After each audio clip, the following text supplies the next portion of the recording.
सावळी विहीर शिर्डीपासून साधारण 10 मिनिटांच्या अंतरावरचं गाव. या गावातल्या विलासनगरमध्ये चांगदेव गायकवाड आपल्या कुटुंबासह राहतात. बुधवारी रात्री साधारण 11च्या सुमारास गायकवाड कुटुंब जेवण करून झोपलं होतं. अशातच घराचं दार वाजलं. एवढ्या रात्री घरी कोण आलंय हे बघण्यासाठी दार उघडलं. चांगदेव गायकवाड यांच्या आई हिराबाई गायकवाड यांनी.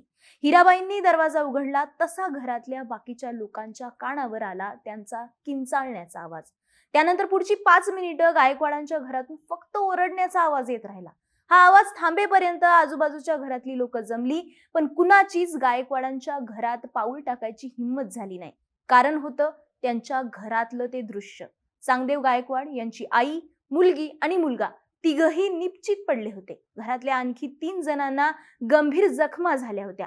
चांगदेव गायकवाडांची सून श्वेता गायकवाड सोडून सगळं कुटुंब या हल्ल्याला बळी पडलं होतं. आणि हा हल्ला केला त्यांचा जावई सुरेश निकम यांनी. शिर्डीतल्या या हत्याकांडामुळे सगळा महाराष्ट्र हादरलाय.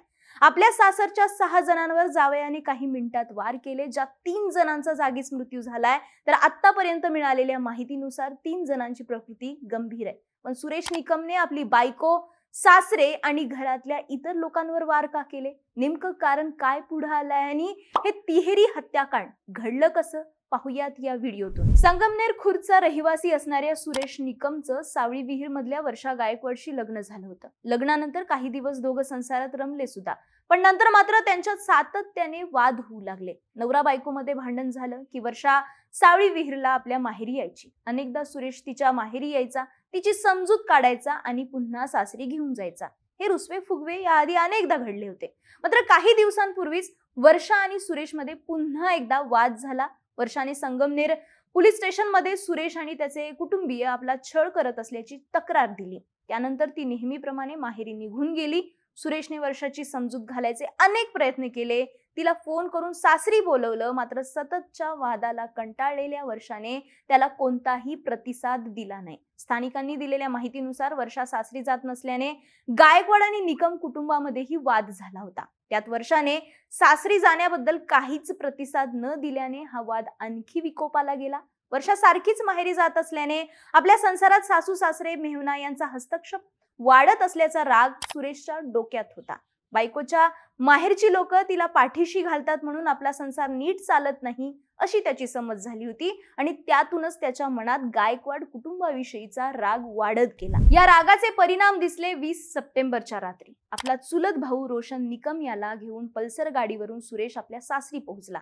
या हल्ल्यातून बचावलेल्या श्वेता गायकवाड यांनी दिलेल्या माहितीनुसार सुरेश निकमने दार वाजवलं. तेव्हा आजे सासू हिराबाई गायकवाड यांनी दार उघडलं. जावई एवढ्या रात्री का आले आहेत, नेमकं काय झालंय हा प्रश्न पडायच्या आतच सुरेशने सोबत आणलेल्या चाकूने हिराबाईंवर वार केले. त्या खाली पडल्या. तोपर्यंत सुरेशची पत्नी वर्षा निकम आपल्या नवऱ्याला अडवायला पुढे आली, मात्र त्याने तिच्यावरही निघून वार केले. आपली आजी आणि बहीण यांच्यावर झालेले वार बघून मेहुणा रोहित गायकवाड सुरेशच्या अंगावर धावून गेला. मात्र सुरेशने हातातला चाकू मेहुण्यावरही चालवला.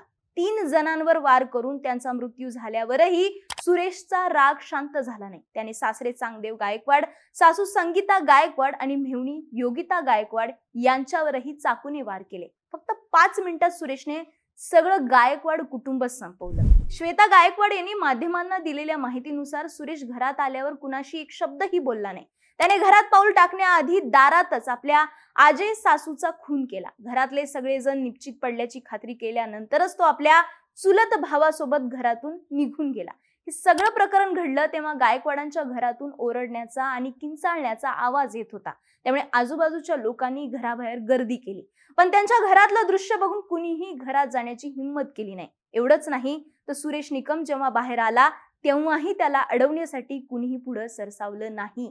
आपल्या हातातल्या चाकूचा धाक त्याने निघेपर्यंत त्या लोकांना दाखवला.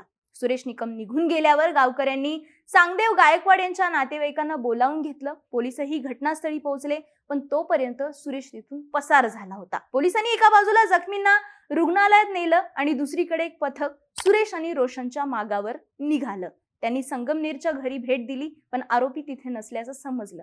तोपर्यंत आरोपींचं लोकेशन ट्रेस करण्यात मात्र पोलिसांना यश आलं होतं. लोकेशनच्या आधारावर पोलिसांनी सुरेश आणि रोशन निकमला नाशिक मधून ताब्यात घेतलं. पोलिसांच्या प्राथमिक तपासात पुढे आलेल्या माहितीनुसार बायकोचं सारखं माहेरी जाणं आणि सासरच्या मंडळींनी संसारात ढवळाढवळ करणं हे या हत्याकांडाचं मुख्य कारण आहे. पण फक्त 5 मिनिटात सगळ्या कुटुंबाला संपवावं असं नेमकं काय घडलं? नवरा बायको मधल्या वादाचं नेमकं कारण काय होतं? या गोष्टी तपासातून पुढे येतीलच, पण तोपर्यंत सावळी विहीर गावातलं भीतीचं सावट मात्र कायम राहील.